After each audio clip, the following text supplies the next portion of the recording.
Class 11 trigonometry transformation formula का बच्चों ये क्वेश्चन जो कि आपके लिए काफ़ी बेहतरीन है, काफ़ी इंपॉर्टेंट है। इसका कॉन्सेप्ट आपको अगर क्लियर हो गया तो ऐसे आने वाले सारे क्वेश्चन आपको बन जाएंगे। ठीक है, ये काफ़ी आसान क्वेश्चन होते हैं लेकिन कई बार एग्जाम में आते हैं तो बच्चों को परेशान जरूर कर देते हैं। इसमें हमें क्या दिख रहा है, cos 20 cos 100 plus cos 100 cos 120 minus cos 140 cos 200 is equal to -3/4। तो ये तो हमें प्रूव करना है इसमें।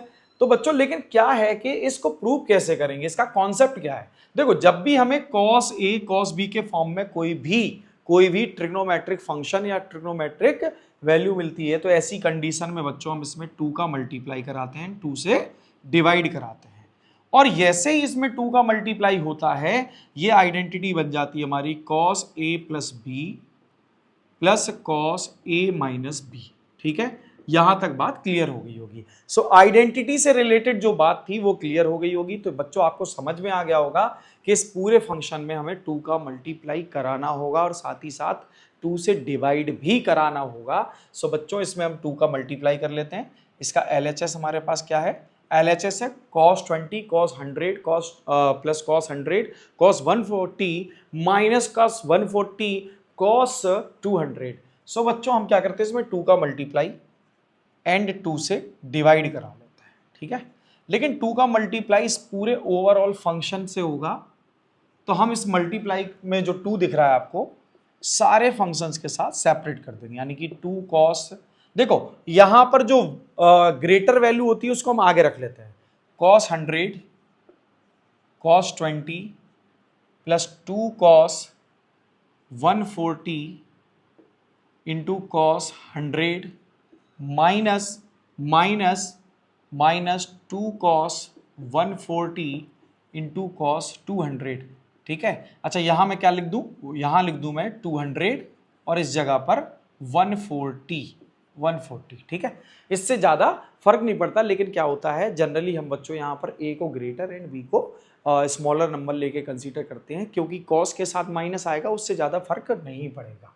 यहां क्या होगा बच्चों, 2 1/2।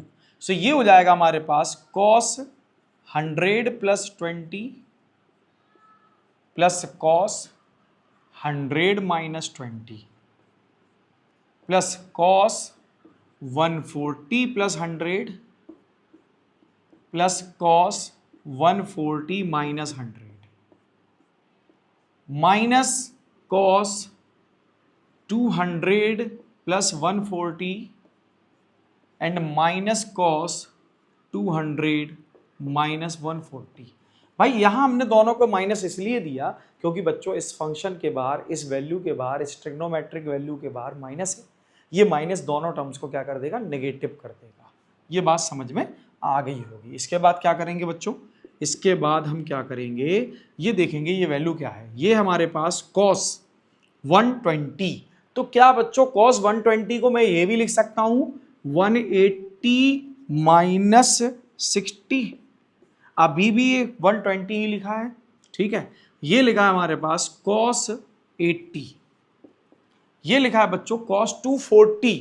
240 का मतलब होता है 240 का मतलब होता है 180 प्लस 60, 180 प्लस 60। अभी भी ये 240 ही लिखा है। ठीक है बच्चों, इसके बाद ये जो है हमारे पास ये हो गया cos 40 minus cos 340 cos 340 minus ये हो गया cos 60। ये बात समझ में आ गई होगी। ठीक है बच्चों, ये हो जाएगा 1/2। ये है हमारे पास cos minus cos 60। Second quadrant में cos कैसा होता है, नेगेटिव होता है।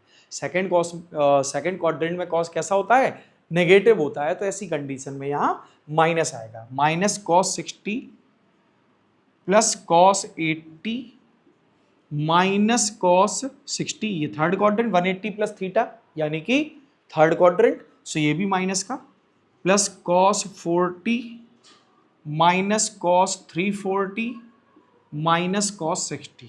ठीक है, यहां तक बात समझ में आ गई होगी। अब हमारे पास ऐसे कितने cos 60 हैं जो कि निगेटिव में, ये 3 है, तो क्या मैं इसको ऐसे लिख सकता हूं -3 cos 60। ठीक है, इसके बाद बच्चों ये देखो आप, ये लिखा है cos 80 और ये लिखा है हमारे पास प्लस कॉस 40 और साथ ही साथ माइनस का कॉस 340। ठीक है, यहां तक बात समझ में आ गई होगी। अब क्या करेंगे बच्चों, ये देखिए ये हो गया 1/2।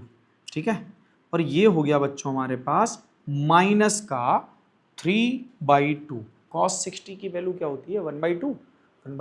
सो ये हो जाएगा माइनस का 3/2। ठीक है, प्लस अब देखो इनके बीच में मैं आइडेंटिटी लगाऊंगा cos A plus cos B। cos A plus cos B की आइडेंटिटी मैं यहां पर लगाने जा रहा हूं। तो बच्चों cos A plus cos B की आइडेंटिटी क्या होगी, cos A plus cos B की आइडेंटिटी हो जाएगी 2 cos 80 plus 40 upon 2 into cos 80 minus 40 upon 2। ये बात समझ में आ गई। ठीक है, साथ ही साथ क्या मैं इसको ये लिख सकता हूं cos 360 माइनस 20। ठीक है, अगले ही स्टेप में बच्चों हमें क्या मिलने जा रहा है, देखो अगले ही स्टेप में हमें क्या मिलने जा रहा है, equal 1/2 and this is minus 3/2, this is minus 3/2। बच्चों देखो ये तो आ गया हमारे पास 2 प्लस का, ये क्या है हमारे पास, देखो ये है 80 प्लस 40 120 अपॉन 2 यानी कि cos 60 से इंटू cos 60 मल्टीप्लाई में क्या मिलेगा cos 20। देखो 80 माइनस 40 क्या होता है 40 अपॉन 2, तो cos 20। और ये बच्चों देखो ध्यान से, ये हमारा फोर्थ क्वाड्रेंट और फोर्थ क्वाड्रेंट में cos होता है पॉजिटिव बट बाहर क्या है माइनस, सो ये हो जाएगा माइनस का cos 20। तो बच्चों ये 2 दिख रहा है आपको, ये 1/2 और ये जो है माइनस 3/2 प्लस 2 इंटू 1/2। cos 60 की वैल्यू क्या है 1/2। ठीक है, 1/2 इंटू cos 20 माइनस cos 20। ये बच्चों 2 से 2 कैंसिल हो गया और ये आ गया आपके पास 1/2 माइनस 3/2। और ये देखो बच्चों क्या है हमारे पास cos 20 माइनस cos 20 और ये कैंसिल आउट हो गया। ठीक है, हमें आंसर मिला -3/4। This is the final answer and hence proved. So बच्चों आशा है कि आपको इसका सॉल्यूशन क्लियर हो गया होगा। अगर आपको कोई डाउट है तो इस सॉल्यूशन को एक बार रिवाइंड करके जरूर देखें। अगर फिर भी आपको कोई प्रॉब्लम है तो बच्चों कमेंट करके जरूर बताएं ताकि मैं आपके डाउट को रिजॉल्व कर सकूं। बच्चों अगर आप चैनल पे नए हैं तो चैनल को सब्सक्राइब कर लें, वीडियो को लाइक कर लें, साथ ही साथ बेल आइकन को जरूर दबा लें। Thank you.